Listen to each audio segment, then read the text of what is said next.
Hello, I'm Tom Booker. I'm the senior instructor. Thank you for joining me. We're talking together about self-control as a personal strength. Self-control is one of the tenets of Taekwondo, one of the basic principles of our art. Now, one of the ways we can apply self-control as a personal strength is to monitor our own conduct and correct ourselves when we fall short of our own standards. We're mindful of what we say and do, and how we treat others.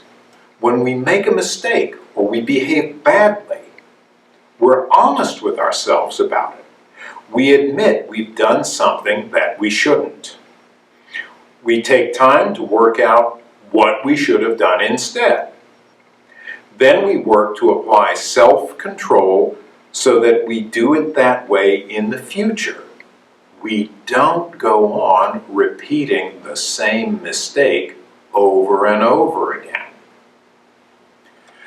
Now, we've been talking together about Dwight Eisenhower, Ike, and some of his challenges with self-control.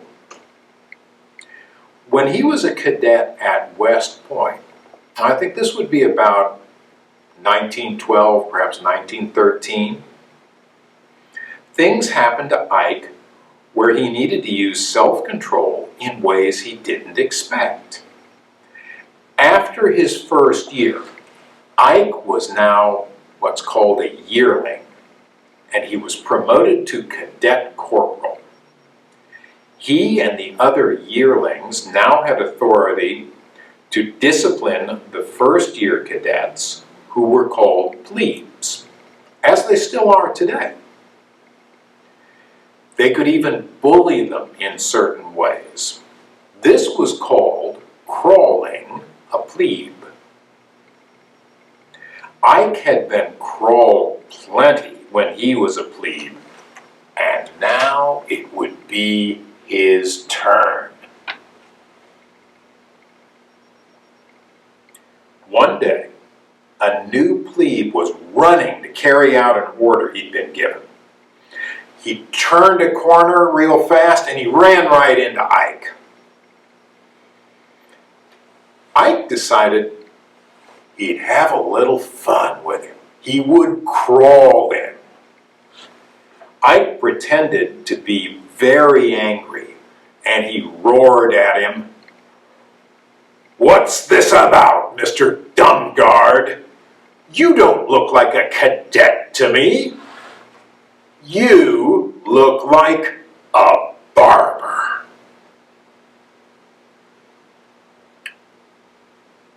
Well, the plebe hung his head. And then after a moment he said softly,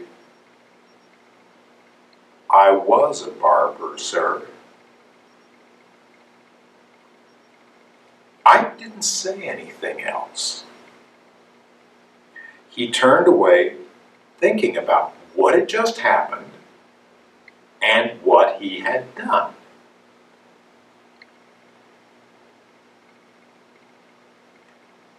Later that day, he talked about it with his friend, Paul Hodges. He was Ike's roommate. "PA," he said, "I've just done something unforgivable. I've made someone ashamed of the work they did to make a living." Now, Hodges reminded him that both of them had been crawled plenty when they were both plebes. It had happened to them a lot.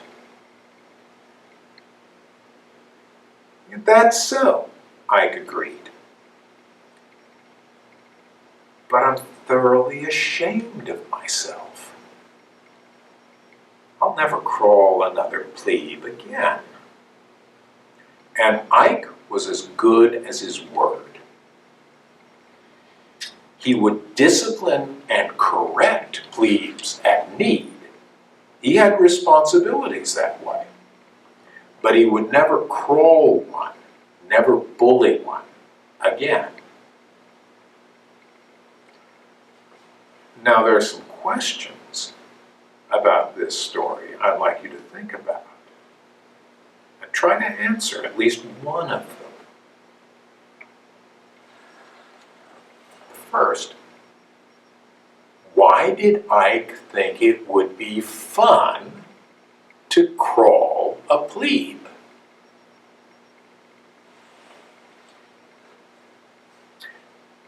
Now the next one.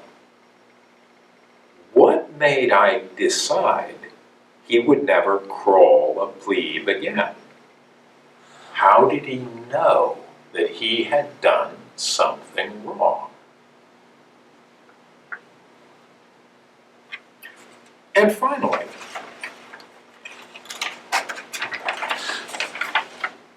did Ike realize that he had fallen short of his own standard, treating other people with respect? Was he using self-control when he held himself accountable for what he had done and decided never to do it again? Now, I'd like you to think about those questions. Think about what happened to Ike. Talk it over with your parents.